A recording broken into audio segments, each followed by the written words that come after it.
I think we're good, Larry. Take it away. You can let me know if there's any audio issues.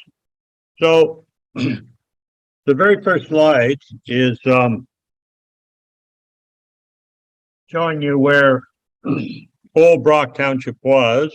And I'm just going to move the cursor over here. So Brock Township has, going north-south, has 14 concessions. So if we start down here on the first concession, this little spot here is called Victoria Corners. And you see, if you live on the north side of the road, you're in Brock. And if you live on the south side, you're on Reach. And if you live on the west side, you're in Scott. So a lot of times when they wrote books, they wrote about the families in Brock Township. But if you're on the other side of the road, you didn't get your name in the book. So going north-south, there's 14 concessions. And I went to the Ontario Archives. I have the original map from 1818. And as settlers came into the area, their names were handwritten into the various lots. And of course, 1/7 of the lots was crown, and 1/7 of the lots went to the Anglican Church. And one of the big problems with the settlement of Brock Township was the church and the crown were exempt from looking after the roads on their property. So the road system was very fragmented. The normal settlers were required to keep the road clear in front of their property as a part of the way that they could keep the land. So one of the most important battles that happened in Europe was the Battle of Blenheim. And at that battle, the Allies and the British defeated the French. And it was the first time in 50 years that the French had lost a battle. And as a result of that, at the same time, there was a lot of persecution in parts of the Palatine. There were a lot of German families there that were Protestant, and they had been a combination of bad weather and persecution by the Catholics of armies of Louis XIV. They left that area and they came up the Rhine River to Rotterdam. And the Duke of Marlborough, who had won this battle, had his transport ships there. And 13,000 of those Palatine settlers, those German settlers, came to England. And eventually they went to Southern Ireland. And you can see the trip that they took coming, there's my cursor here. So they came from the Palatine up the Rhine to Rotterdam, and from here they went to London. This was about 1709, and they were in tent cities in London. And after a while, Queen Anne moved them over to Limerick in Southern Ireland. So if we have a look here, you can see Limerick here. And these Palatine settlers were Protestant. They were put on the Catholic estates. And Queen Anne paid their rent for the land and also gave them a Queen Anne's musket. And the whole idea there was to put some Protestant supporters in Catholic Southern Ireland. What happened also was King Billy, William of Orange, won a great battle in 1690 at the Battle of the Boyne, and he was the Protestant king and defeated James II, who was the Catholic king. And as a result, that stopped the English church from going from a Protestant church back to a Catholic church, because James wanted to bring the Catholic religion back to England. And so as a result of this, William of Orange became the Protestant king. And when he died, his sister-in-law, Anne, took over and encouraged these Protestants to come to England and then to Ireland. And so here's King Billy, William of Orange at the Battle of the Boyne in 1690. And it's kind of interesting that the Thompson family were extremely loyal to King William, and they were in his troops at the Battle of the Boyne, and I have some of the Thompson relatives here today, so it's kind of interesting that that history has been carried on. Just looking here. Now, one of the other things that happened too was because a lot of the settlers coming to Brock Township were military men. They had been given land because of their loyalty during the War of 1812, and some of them even back to the American War of Independence. When they came into Canada, they were given land because of their loyalty to the British Crown. And as a result of that, there was a tremendous amount of favoritism to Church of England Anglicans as opposed to the other religions. And that was one of the main divisive points in the Mackenzie Rebellion. Most of the rebels were Baptists, Presbyterians, and those loyal to the government at that time were Anglicans. And so that was very divisive in the communities, particularly in Brock Township. If we go to the next slide, this is Queen Anne, and she was the one that encouraged, actually sent advertising and stuff to Europe, encouraging the Protestant settlers to come to England and eventually Southern Ireland. And then what happened eventually around 1818, a lot of those families in Southern Ireland immigrated to Canada. Some of them came as a result of military service at the Battle of Waterloo, which was in 1815. Well, of course, at the Battle of Waterloo, the English lost thousands and thousands of men. And they decided at that time that they were going to defend England by the Navy. And so they greatly downsized the army.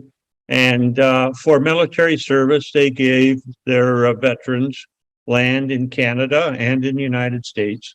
So when these military men eventually came to Upper Canada, it was Brock Township that was opening up in 1818. So that's why so many of the soldiers came into Brock Township. The other issue was Brock Township, there was free land. In some of the southern parts of Ontario, Markham, Whitby area, most of the good land had already been taken up. But Brock Township was just opening up then. And as an example, a private got 100 acres, whereas Sir Isaac Brock, when he was killed, he was a general. His estate was given 12,600 acres. So the higher the rank in the military service, the more land you got. So after the American Revolution of 1776, a lot of the people that were loyal to the British Crown had to get out of the United States. And so they came to Canada, and most of them settled just across the border. And I heard a story that when they were leaving, some of the Americans were following them, so they put their snowshoes on backwards so it looked like they were coming into the States instead of leaving. So that way they tricked them kept them from following them. So a lot of those families that were just across the border in the Niagara region, north of Lake Erie, north of Lake Ontario, in 1776, they just crossed the border. But then after the War of 1812, some of these people were still in the military, still helping. Then they moved into Brock Township. So again, you have this tremendous loyalty to the British Crown, United Empire Loyalists, and these German Palatines who were given land by the British Crown. Those soldiers and those settlers came into Brock Township. So forever and ever, a conservative was always elected in Brock Township because the Conservative Party was essentially related to the royalty of England. And so very seldom was there ever a Liberal elected. In fact, one year, the Conservative candidate died before the election and he was still elected. So one of the major happenings in 1795, John Graves Simcoe was very concerned about an American invasion. And so he had Yonge Street built so that the troops could move around the province. And of course, this was a major advantage for settlers trying to get into Brock Township. They couldn't come north from Whitby because of the cedar swamps from the Beaver River and the Scugog River. The roads were impassable in the spring and the fall. So what the settlers did was they walked up Yonge Street to Port Holland Landing, and at Holland Landing they could get a paddle wheel boat across to Beaverton, and then they came south from Beaverton into Brock Township. The other option was that if they got that far, they headed to the east by Indian Trail. They could get over to Uxbridge, and then from Uxbridge, Ontario, they could get into Brock Township. So the fact that John Graves Simcoe had this road built really encouraged the settlement of Brock Township. And because of that road, then that land became surveyed in 1818, and it was much more accessible. Of course, the township is named after Sir Isaac Brock. He was one of the more famous British generals and won many battles before he was killed at the Battle of Queenston Heights. He managed to capture Fort Detroit without even firing a shot. What he did was he got the Indian allies to make all kinds of screams and sounds that frightened the Americans in Fort Detroit, that they surrendered because they were afraid if the natives took over that terrible things would happen to them. And the sad thing is, what happened at the Battle of Queenston Heights was Brock didn't expect the Americans to cross the river there, the Niagara River. So he was quite surprised. And what happened, they crossed the river, and they came up a trail, and they captured all of the British artillery. And when Sir Isaac Brock arrived, he saw that the Americans had this artillery on the top of the hill. And of course, he led his men up the hill, charged up the hill, and he was 6'4", and he had all these medals and stuff on his chest. And so he was an easy target for an American sniper. So he was killed at the Battle of Queenston Heights. But what happened was natives managed to get up on top of the hill, and actually the hero of that battle was Richard Schaeff, who reorganized the troops and counterattacked. But the reason that the British won that battle was because of a sight. Here they are trying to cross the river. They rowed across in boats. Only 1,000 of these troops got across the river. There were 5,000 on the other side.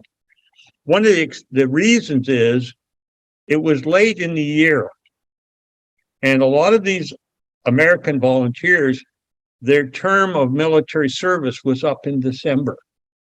And the other thing was, they said, well, they had signed up to fight in the United States, not to fight in another country. And so 4,000 of them did not cross the river. And the reason that they did not cross the river was up here just going up to the top here. Romans Point. One cannon, 124-pound cannon on Romans Point, continuously fired all day, firing down here and blowing the American boats out of the water. And later on, you'll see that one of the members of the family from Romans Point came into Brock Township. Now, the Roman family had been loyal to the British during the 7 Years' War, where the British and French were fighting, and during the American War of Independence, and of course, during the War of 1812. So they were extremely loyal. And so because of this, only 1,000 Americans got across. And in the British counterattack, they were all captured. And so as a result of the battle, I think the British lost like 93 men, and the Americans had over 1,000 troops captured. And so it was a tremendous victory for the British. And as a result of that, that site of Romans Battery, Romans Point, is a National Historical Site. Okay, let's have a look at the crest of Brock Township. And you'll see that there's a soldier and an eagle, and they are from the Brock 49th Foot Regiment. And so that's the reason that they're on here. So here's the crest of the eagle and the soldier from the 49th Foot. And of course, and that also emphasizes how many of the early settlers had military service. And the other thing is, Brock is a mainly agricultural area, and so the farmers had a lot of influence on the economic development. And of course, if we go down here, you have the British rose, the Scottish thistle, and the Irish shamrock. And so a lot of these military men had come from the British Isles. They had military service. And also, the other thing up here, which is kind of a little bit of humor on whoever made this crest up. Philip St. John was also a member of the Palatines, and he had come into Philadelphia and up through New York State. And when he came into Brock Township, he brought 200 families with him. A lot of these families, Palatine families, had also settled in the Mohawk Valley in New York State. What happened was, I had mentioned before that a lot of these Palatine, these German families, when they came to London, they were in tent cities. They were starving to death and conditions were very poor. At that time, about 1710, 4 native chiefs from North America came to visit Queen Anne. And when they saw these people in these terrible conditions, they offered them land in New York State, in Mohawk Valley, for them to come and settle. And so a lot of the Americans that had settled there were Palatines. And when Philip St. John came through that area, he encouraged a lot of them to come into Canada. And there was a British agent in New York State who paid their way to get into Canada. So the animal at the top of this crest is called a Brock, and he has a crown. And so with the crown, they're referring to the King of Brock, which is a indication of Philip St. John. Philip St. John was called the King of Brock. So they put this on the crest. And here is from the 175th anniversary of the St. John Cemetery. We have Dale St. John as the farmer, and one of our members in a War of 1812 uniform, Joe Petrie. And on the top, of course, is the King of Brock. So it looks like a lion. Dale's a member of the Lions Club. So we didn't get a Brock, but we got somebody with a crown. So it's kind of interesting that the same thing with the St. John's, that the St. John Cemetery is sort of a Palatine family. Sorry, a Palatine cemetery. So one of the other men that came to Brock Township was William Bagshaw. And William Bagshaw fought at the Battle of Waterloo. And this is his sword from the Battle of Waterloo. It's kind of a naval sword, but it says right on it, it was made in 1789. And on the sword, it says VOC, which is the Dutch East India Company. And also on the sword, an A, which means it was made in Amsterdam in 1789. So this is just a priceless relic. He was in the cavalry, and he was sent out to try and find the German troops. They got separated from the British. And because the German troops eventually met up with the British troops, they outflanked the French army, and that was the reason for the victory at Waterloo. So a lot of these soldiers got land because of their service at the Battle of Waterloo. Now, one of the problems was, in order to keep the land, you had to build a habitable cabin, and you had to clear 5 acres of land every year, and you had to keep the roads clear. And this was one of the problems with the the rebellion of 1837. The aristocracy in Canada, the family compact, were trying to cheat these farmers out of their land and try and set up a tenant system. And so that's what was happening, that they were expropriating some of this land because the farmers weren't able to clear the land or keep the roads clear. And actually, William Lyon Mackenzie was fighting for the farmers to try and get them rights. And actually, what happened after that rebellion, Lord Durham came and set up a system of government where there were municipal governments, and the farmers could get, you could have local representation. Before, it was totally provincial. And so that rebellion of 1837 actually was quite good for getting us a municipal government. And let's go on to the next one here. So also from the Battle of Waterloo, we got the Bagshaw pistol, which is an interesting relic. It has 6 barrels, and when you pull the trigger, the barrels rotate, and it fires pellets. So, oh, and I also had talked about the troops coming up from the settlers coming up from the Mohawk Valley. This was donated to the Sunderland Museum. And what else we got? Oh, I wanted to talk about James Roman. He was a veteran of the War of 1812, and his family had fought in previous battles.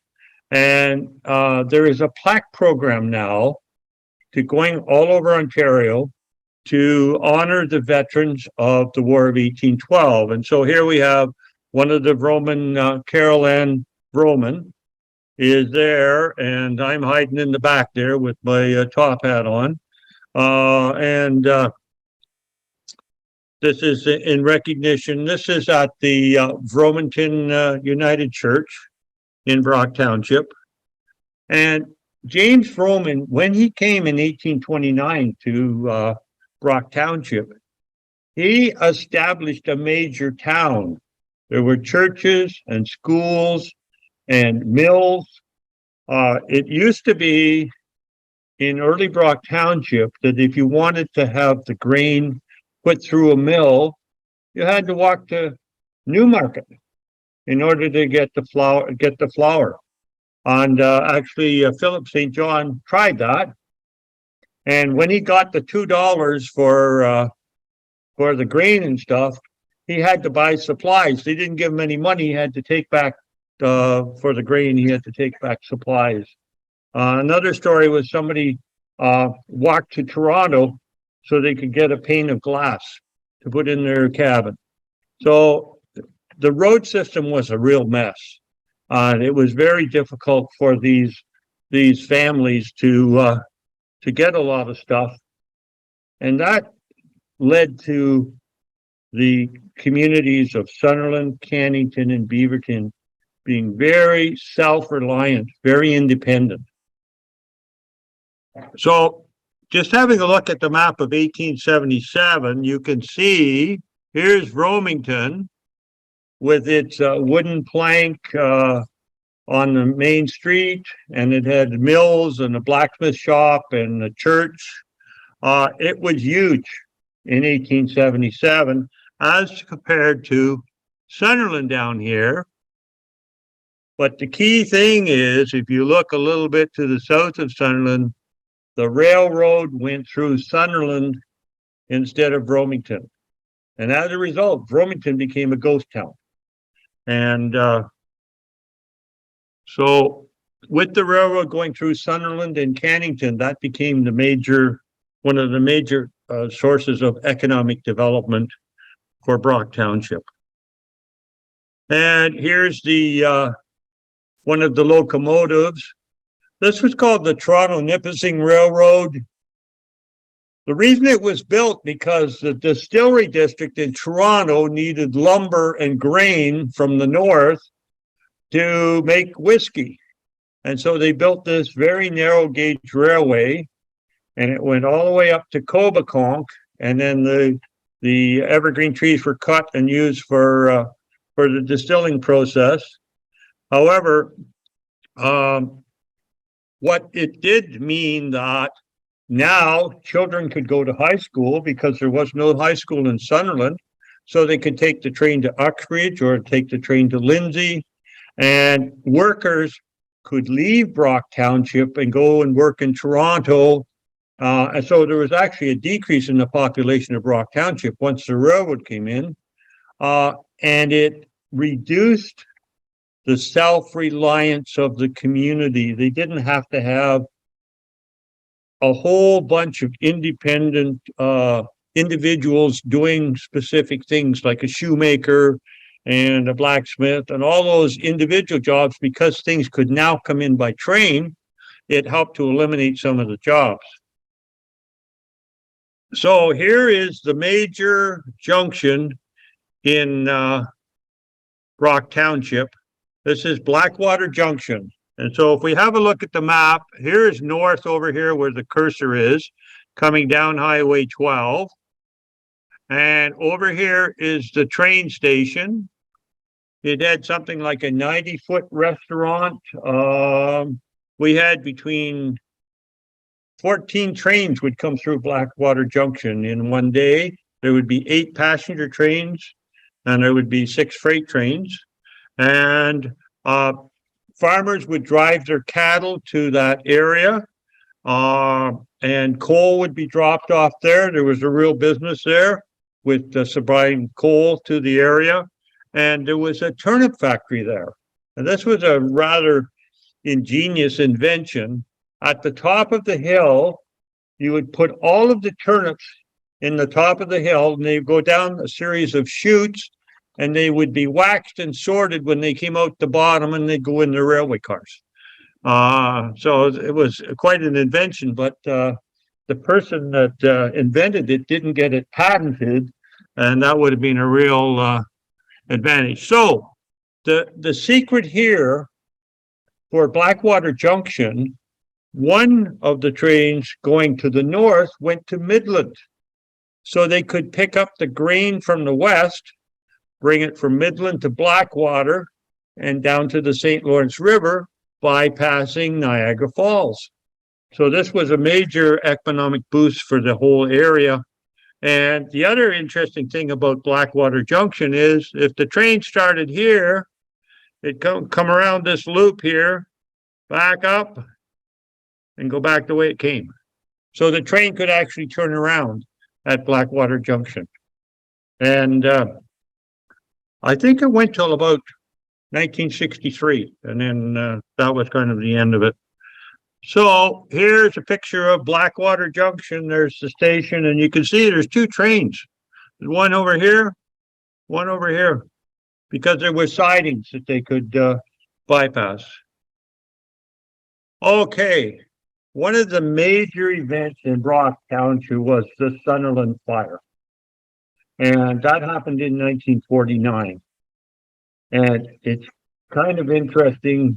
My relatives lived in Sunderland. What happened was this gentleman owned Clay's restaurant and he ran out of butter and he was cooking something on the stove. So he went next door to the grocery store and my aunt was there and sold him a pound of butter. And as he got the pound of butter, some people came in and said, your restaurant's on fire. And the whole block burned down because that building was built about 1878.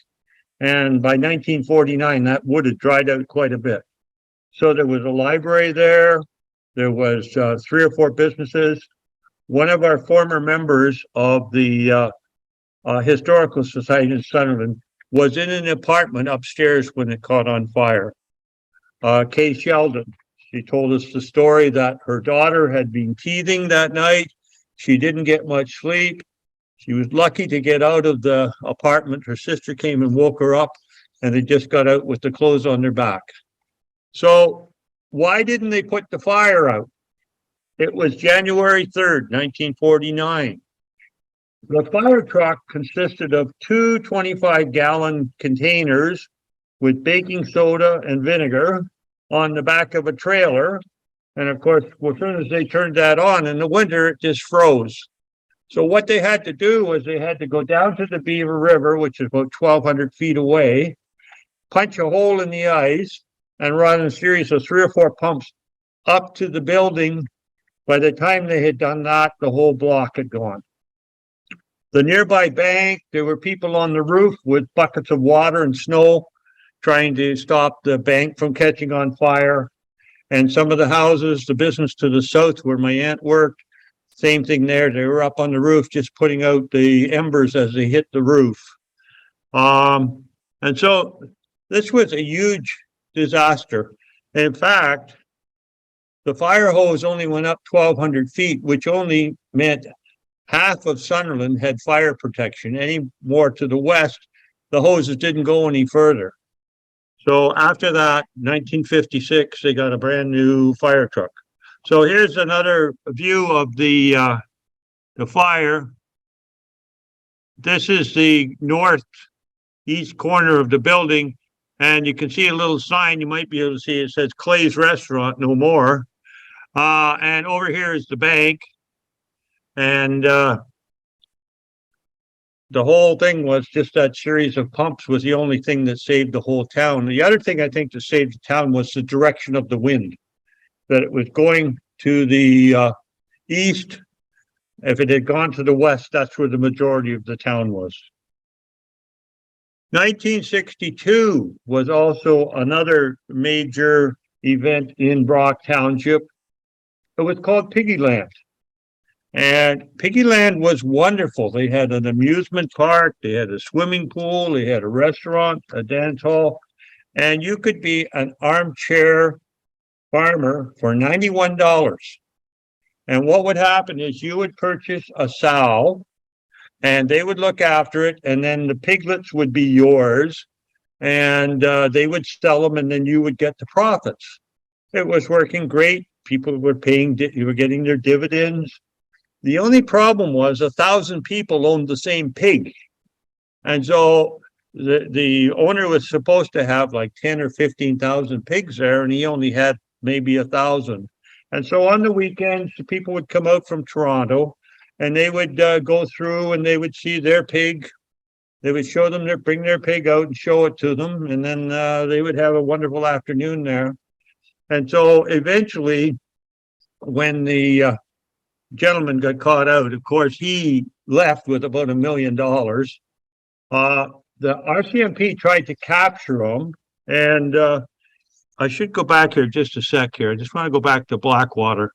Okay, the reason they didn't catch him, he lived right there. It says bomb shelter. He had an RV buried beside his house, and he was hiding down there when the RCMP came to find him, and they didn't realize that this bomb shelter was buried there. And so after they left, he escaped. And so this was the big scam. And actually, Gordon Sinclair had some shares in Piggyland, but he said, if I get my money back, I won't announce it on the radio. But I think people got 1 cent on the dollar. Now, the last thing I want to talk about is the Brock cemeteries, because if you look at the cemeteries, you can learn a very lot about the ethnic groups that lived in the various parts of Brock Township. So if we, and I wrote down some of the things here, because the other thing I noticed too, that some of these things were incorrect. For example, this map has the St. John Cemetery there.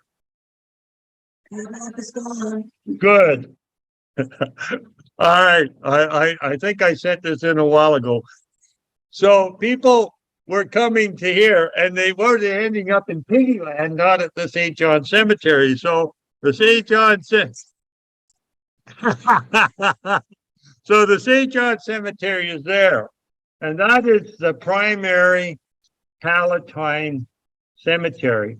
Baker, Miller, Breather, St. John, those are all the German families that came out from Southern Ireland.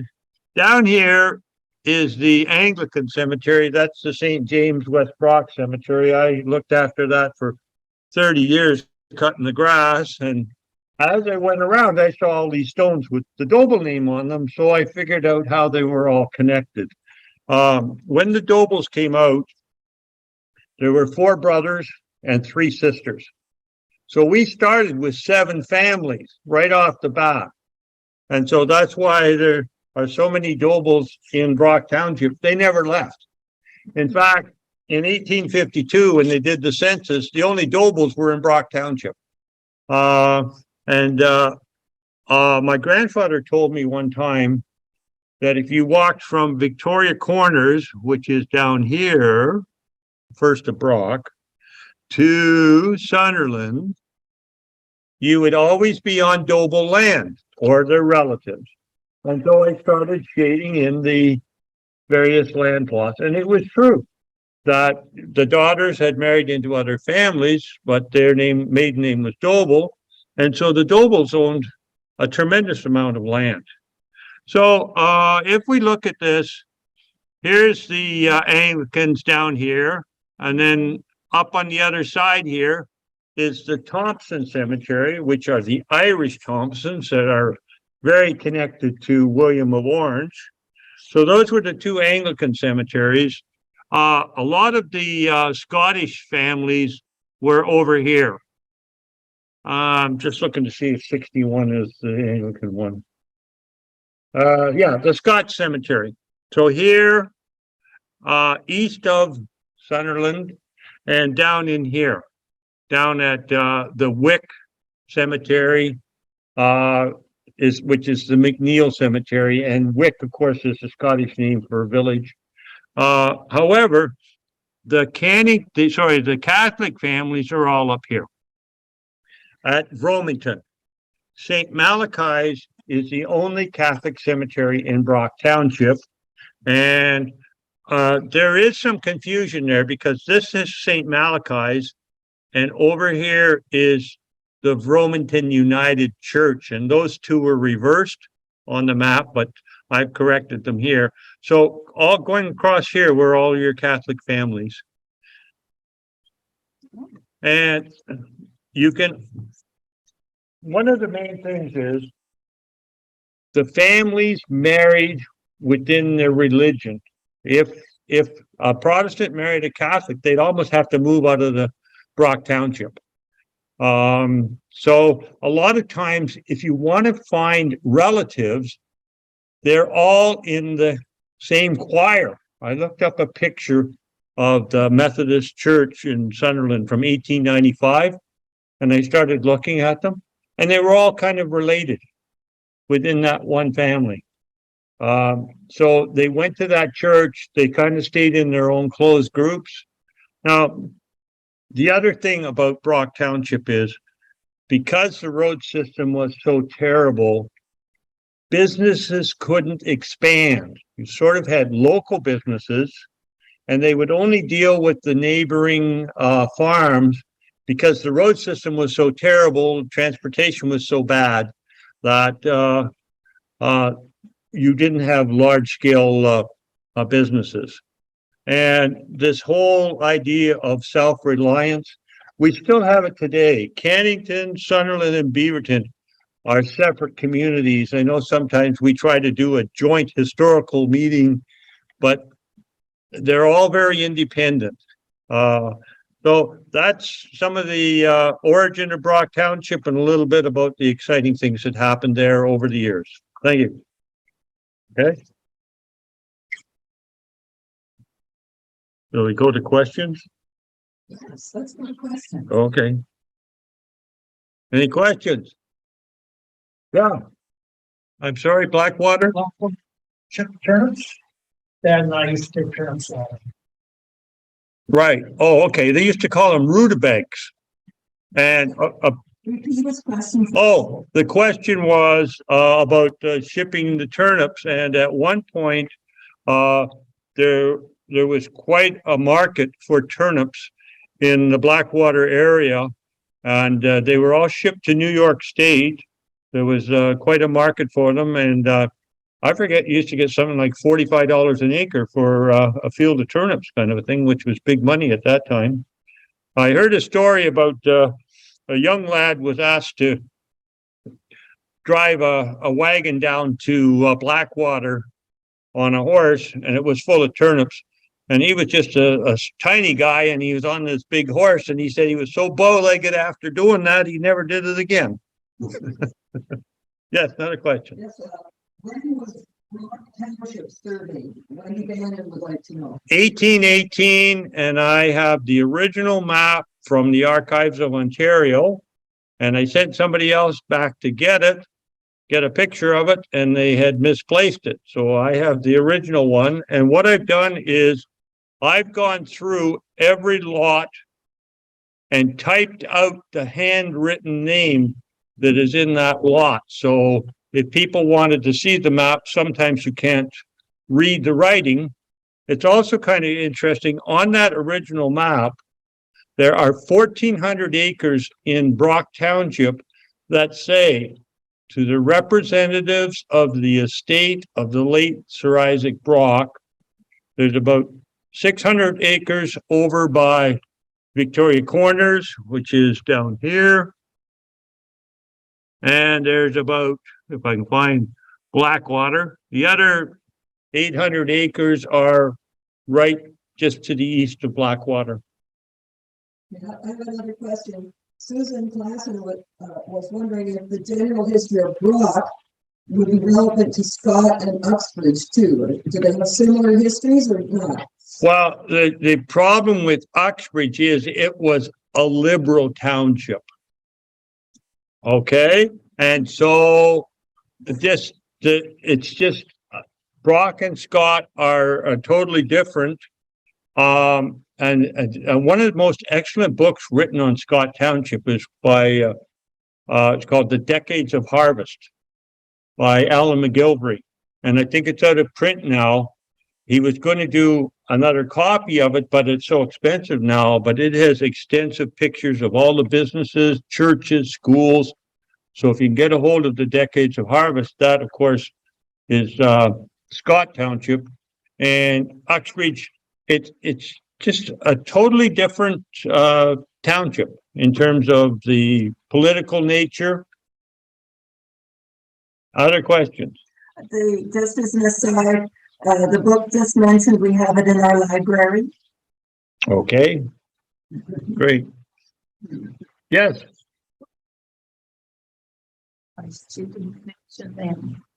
Yeah, I did a little bit. A lot of them were United Empire Oils. A lot of them came up after the 1776. When they first came up, they went first of all to just across the border around the Niagara Falls. But as soon as the Brock Township opened up, they all immigrated to the free land in Brock Township. And James Roman was one of those. And the Humphrey family was also a United Empire Loyalist. They came from Michigan. So there were families from Michigan as well that came up that were definitely United Empire Loyalists. And what happened was this free land was in place until 1827. And so after that, there were restrictions. One of the other big restrictions that came in that helped was if you were a non-resident, you couldn't own land in Brock Township because of the problems they had with the road system. And that's why the railroad was such an advantage. It brought materials in and out. It allowed people to travel.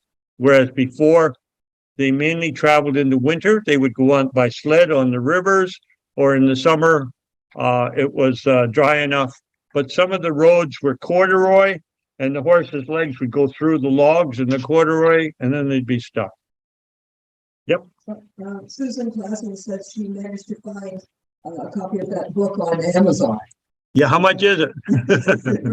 It's probably about 70 or 80 bucks because it's out of print. I have a question. Yes, I'll come over to the mic.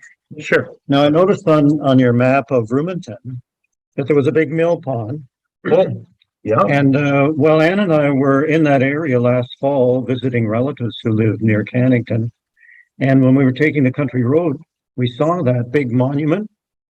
As I think we saw it when we were going by, and we stopped and had a look, and, you know, there wasn't a lot left of the town, as you said, but, Right. but, what is there now? Well, there are still some homes there, and I should mention, the great grandfather on my, sorry, his name was Ruddy, James Ruddy, and he built the grist mill in Fromington, and he also built one just north of Victoria Corners. So right down here, that's the first concession. The second concession, there was a mill there, a lumber mill. And because of there was a post office and a mill and a few other things. It was called Ruddytown. It's not there anymore. And then, of course, in Bromington, there was this grist mill built by James Ruddy. And so there was a big pond there. They dammed up the pond. Anything And left? that provided the power. Anything left of that pond? I don't think it's as big as it was. Mhm. It shows quite large on the map of 1877, but I don't think there's that much left. There's some other items here in the chat. Bill Gray said the book costs $150. Well, I can tell you, my wife tackled Alan McGilvery in the parking lot as he was taking some out of the store and got one for $10. Autographed. And Rex would like to know if there's immigration from Scotland to Brock. Oh, yeah, I'm sorry. I forgot. I mentioned that in the slides.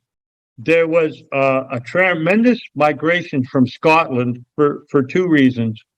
First of all, after the Battle of Waterloo, when the British downsized their army, a lot of the mills, weaving mills in Scotland closed, and there was a lot of unemployment. And also in Scotland, there are a lot of immigrants that came from the Isle of Tyre, I think it's called. And what happened is they decided to have potatoes as one of their major crops. And of course, as soon as they had the blight for the potatoes, a lot of them some of them came over to Ireland because one of the west coast of Scotland is almost at Ireland. So a lot of them immigrated to Ireland, and then they immigrated to Brock Township. But oh yeah, there was a tremendous number of Scots to the east of Sunderland, northeast of Sunderland, towards over here towards here's Sunderland, up in, well, there's the Scott Cemetery there. Towards Manila. Yeah, the Scott Cemetery is pretty close to Manila. And then, of course, down here on the second, the McNeil Cemetery. There's a tremendous lot of Scots. Yeah, there's, and actually, one of them, I'm trying to think,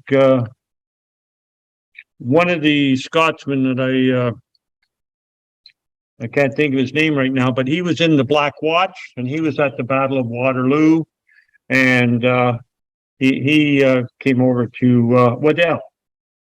The Waddell family were Scottish, and he was at the Battle of Waterloo and got land from Scotland.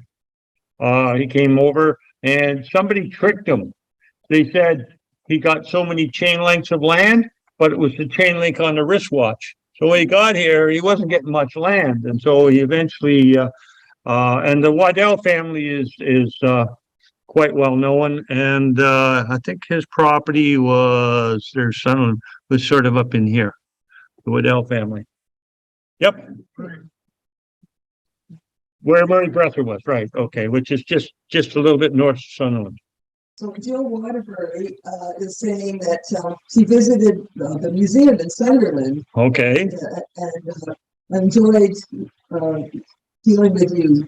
So, and she says, my father, Jim Waterbury, lost his favorite pool cue in the fire when the Great Henderson's pool room burned up. that's right, and there was another story there. I'm sorry, that's Mark. I guess it says Jill, but I guess they're two. Oh, okay. It was Mark's.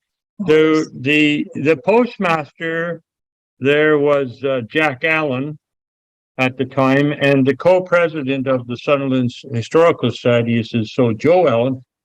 Jack Allen, when the fire started, tried to get as much of the mail and stuff out, and one of the relatives had been in there the day before and left his umbrella there. Well, he grabbed the umbrella and about 20 years later gave the umbrella back to the guy. It saved it from the fire. The person thought he had lost it. So it's kind of interesting. Now, Kathy Trainer says her Thompson family lived in Sunderland. Yeah, I dealt with Kathy before. She's been into the museum a few times, and I've given her a lot of historical information about the Thompson family. Sheila Doherty would like to know if there were any Dobles at the Battle of Waterloo. No, I'm not that I know of. I know that our relative that was in Ireland was a minister, so maybe he didn't want to go to the Battle of Waterloo. Yeah, I'm not sure. I think they were mostly farmers. Although, no, I shouldn't say that. There were certain Dobles that were in the Navy, and there was, I think, a Robert Doble who was stationed at Rathkeel. Well, one of the Dobles, I know he was in the Navy because his children were born all over the place. They were in Ireland, then they were born in England. The Dobles and the Merricks and the Actons and the Fairs were in what was called the North Mayo Militia. And actually, a lot of the settlers that came over, there was a George St. John who was a colonel in the North Mayo Militia. And when he came to Canada, he brought a lot of his soldiers with him.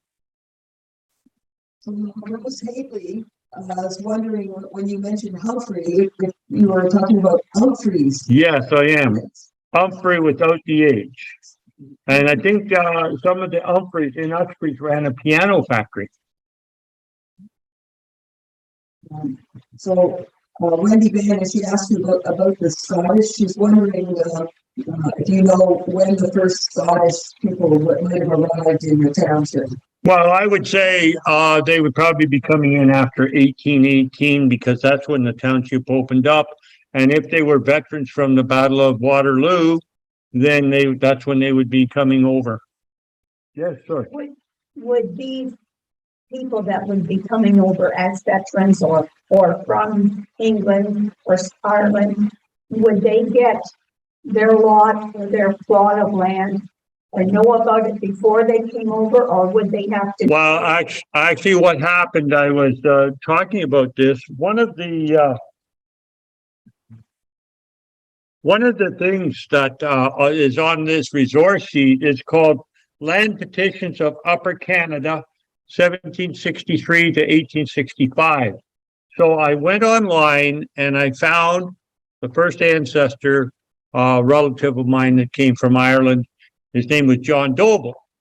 And I found the original letter that he sent to the lieutenant governor in Ontario. And he said, I'm here with my wife and 3 children from Mayo County, Ireland, and I'm applying for land in Brock Township. So when you got here, then you would have to apply for the land.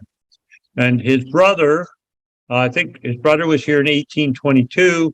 He also applied for land, and the 100 acres that he got is where the St. James West Brock Cemetery is right now. And so that land eventually, what happened was, before a church was built, that land was donated in 1859. Before the church was built, very often on the corner of the farm, there would be a burial grounds. And so sometimes you'll find that they planted lilac bushes where the burials were, if there's no stones. So if you're driving along the road and you see a lilac bush out in the middle of a field or something, there might be some ancestors buried there. Other questions? It says, Wendy says, applications for military grants are available at the Canadian Archives, I guess the National Archives. Library and Archives Canada. Yeah, I've been very successful in dealing with Veterans Canada. And in 2018, that was the 100th anniversary of the end of the First World War.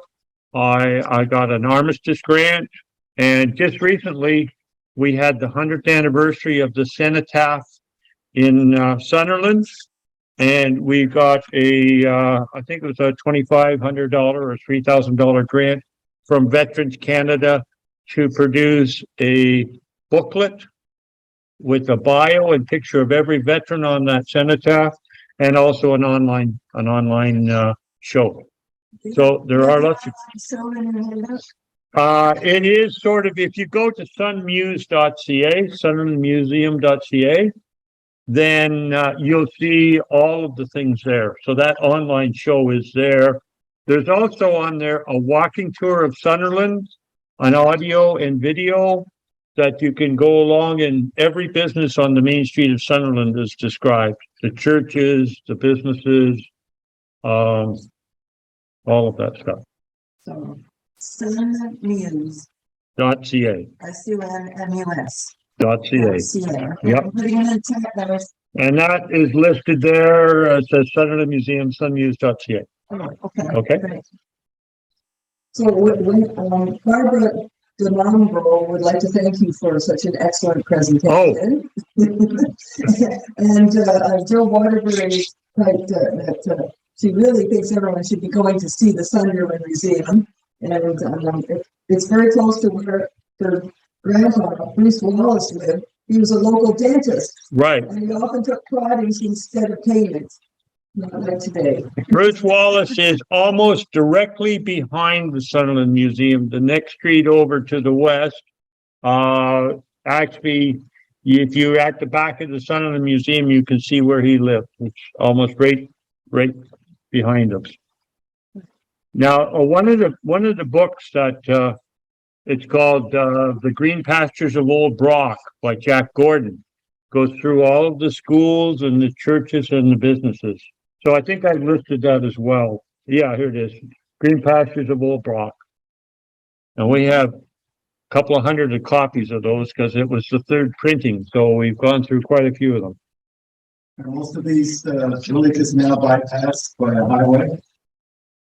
Well, Sunderland, there is a bit of a bypass there. You used to have to drive right through the center of town, but yeah, I'd say it's bypassed. Beaverton as well, it's right on the lake. And Cannington, you have to kind of go a little bit to the east. Yeah, so Most of them are bypassed, and that becomes a problem because some of these places, they don't have a bank anymore. They don't have gas stations anymore, and they just have maybe a little grocery store. So of course, people are going into Lindsay or into Uxbridge or to the main places where there's a Walmart or a shopping mall or something like that. So Mark Waterbury says that Jack Gordon is his cousin. Oh, okay. So the, Yeah, well, you tell him he's in my family tree, okay? since he's living in Lindsay still. Oh, yeah, okay. Yeah, well, Jack Gordon also wrote another book about James Roman.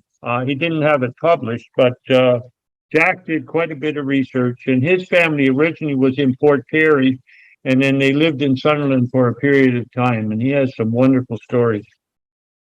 What's the background of Doble? The Dobles, I think the Dobles originally were from Normandy, and I think they came over in 1066, and they lived in Devonshire, Cornwall, and actually in Cornwall, there is a wall called Doble's Wall, and it was built to stop the tide from washing. This innkeeper had property there, and the foundation was getting washed out. So he built Doble's Wall, and he used to get a bunch of sailors and that would come and sit on the wall. So he was kind of miserable. So he put glass on the top of the wall. And there's actually a song by a quartet. It's called Doble's Wall, and wherever we travel, we always come back to Doble's Wall, and it's a famous song from the history of Cornwall. So there were Dobles in Cornwall, Devonshire, in the southern England there, and then my relative Luke Doble went to Ireland. He was a minister in 1720, and then he went to Mayo County, Ireland, and I imagine he was preaching in the Protestant churches. And I think the link was the Palatine families in Limerick were going to the same schools and churches as some of these Protestant military people. And so they were intermarried before they ever came to Canada. The other thing that happened with the Doble family, what they used to do in the fall was once the crop was in, they would try to burn off some of the timber because it was so difficult to clear the land. One of the things they used to do is they would go around the tree with an axe and cut a notch in the circle of the tree. When they first got there, it was called girdling the tree. And that would kill the tree so that the leaves fell down so they could cultivate a little bit of land under the tree. But what they tried to do was they would burn off some of the timber. And what happened with the Dobles was the wind changed, burned all their crops, burned the house down, burned everything. So they went back to Toronto, and they were going to get on the boat and go back to Ireland. But as they were getting on the boat, the St. John's were getting off and talked them into coming back. So that's why I'm here. So Nancy, maybe you could answer this one about a map of where the cemeteries. Yes. Okay, what you want to do? Go to durham.ogs.on.ca. Right on the homepage, we got a clickable link to a Google map that shows every cemetery that we know about in all of Durham region. Oh, okay. Oh, that's great. And then you made that map. Yeah. Took me a year and a half. Now, the other thing we should mention that it is possible now to just go to this name of the cemetery, like the James West Brock Cemetery, find the grave, and if you just click in the surname, it tells you every Doble that's buried in that cemetery. And some people have actually put family trees on that site. So you not only know the person that died, you know all of his siblings and their history, the parents, the children. Even if they're buried in Saskatchewan, the link there tells you where they are if they're not in that cemetery. What link is that? I just go, Sunderland Cemetery, find a grave. So if you know the names of the cemeteries, So it's fine, agree. Perfect. yeah, find a grave. And the other one I was talking about was, well, another one that you probably all know is the other thing is, I have maps of Brock Township from 1818, 1860, 1895, 1915, and 1923, also voters list. So very often from those maps, you can trace the genealogy of the property. If it goes to a son-in-law or if it goes to a son, something like that. So with those maps, it is very helpful. And that's at the Sunderland Museum. That's at the Sunderland Museum, but if somebody wanted one, I could scan it and send it to them. Now, I just came across a site that had photos of 1954. They took aerial photos, Yep. everywhere in Ontario, Yep. southern Ontario. But Yep. the trouble is 1 pixel is 2.5 meters, so the detail is kind of limited, Okay. but you can follow all the roads anyway. So Sheila Doherty is saying her maiden name is Doble. Yeah, I know that. Well, some other people like. Anyway, so she's thanking you for that. What's her dad's name? We'll see if she answers that. Okay, what's your dad's name? And Douglas Wallace wants to know if there are other maps or publications that show the names of the landowners in Reach or Brock. There is in the Atlas of Ontario, 1877, there is an actual map of Sunderland that shows all of the businesses. Also, there is a copy at the Sunderland Museum of the businesses from 1939 to 1949. So we have a record of that. Also, if you go to the Ontario Gazette, I think it's like 1910 or something like that, Gazette of Ontario, and you go to Sunderland, it tells all of the business, who the dentist was, who the blacksmith was. That's the Ontario Gazetteer and Directory, 1910, 1911. We're going to invite Steve up to talk about what we have in the library. Okay, Steve, you're on. Now, I wasn't actually going to talk about the library, but we do have links on our webpage, durham.ogs.on.ca, under resources for 2 of those maps that have been mentioned. The 1877 atlases are online, and there's a link to them, and also the 1860 Tremaines map. Both of those do list the landowners, or at least who's residing on the land at those dates. So those 2 are available. And we do have some originals. We've got the original atlas, and I don't think we've got Tremaine's map at the moment yet in our library collection, but we do have the county atlas of 1877. So those and other maps are in our collection as well. Yes, Steve. So Sheila's dad was Ray Doble, who started their effort. Yeah, and she's connected to it was William James Doble, I think, from Victoria Corners is an ancestor. Is that correct? Give her credit.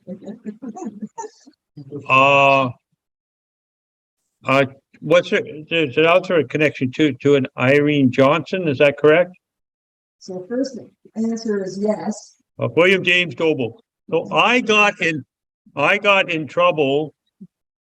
Some of the relatives from that family came to the museum, and I think Irene Johnson or something came. And we always called William James Doble, he had a nickname, Fighting Bill Doble. So I said that, and we don't call him that. I got in big trouble. Now, there were so many William Dobles, they all had nicknames. And one William Doble had a bit of a scar or something on his neck.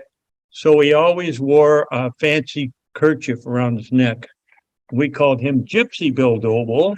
And there was Fighting Bill Doble, and there was Billy Luke Doble. So like there was 15 or 20 William Dobles. Oh, I don't think I want to be descended from a William Doble. Well, there was 15 Roberts and 15 James and 15 John, but there was only 6 Larry Dobles. So Okay.